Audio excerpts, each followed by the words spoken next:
We're going to talk about sprinting. A couple of interesting questions have been sent into the channel, and we're going to address whether or not you hit the track or pull the track back when you're sprinting, and how do you transition from your start into your upright sprint mechanics when accelerating.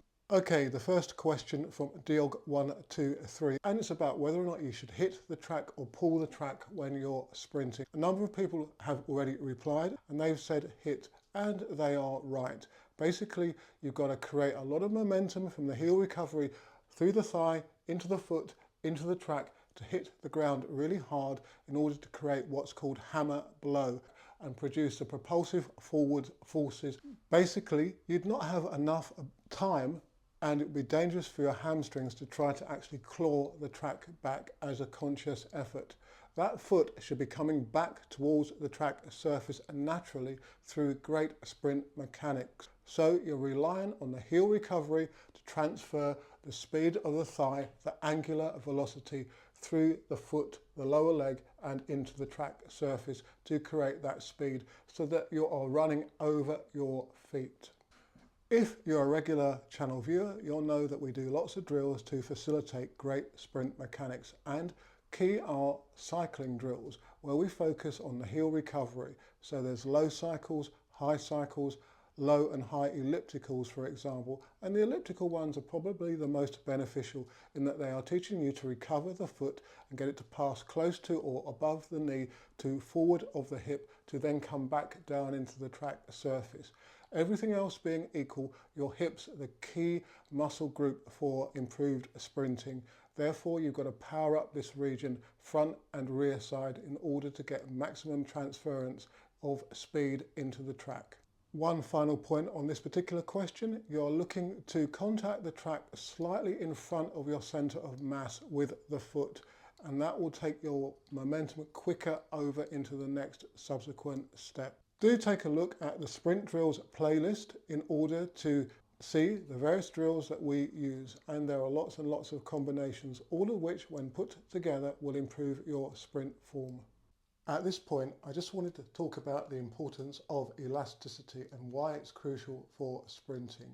Take a look at this particular video here to learn more and why and how to improve it to get more effective sprinting mechanics, power and speed.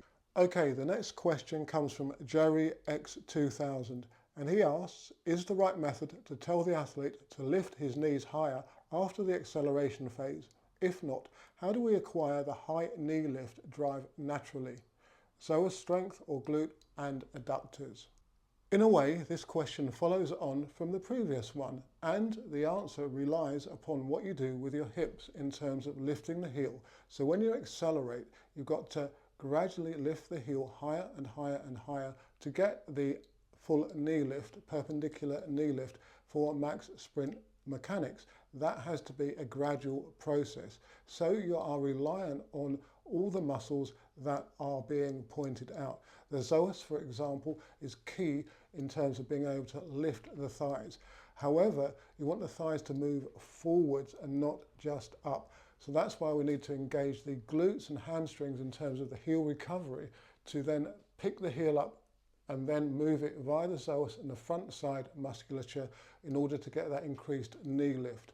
So it's not a case of just picking the knee up. You've got to think about pulling the heel up higher as you move forwards gradually, also whilst having a forward inclination of the torso and through the entire body as well when accelerating. Acceleration is very much like the long and triple jump run up in that it's a rehearsed process.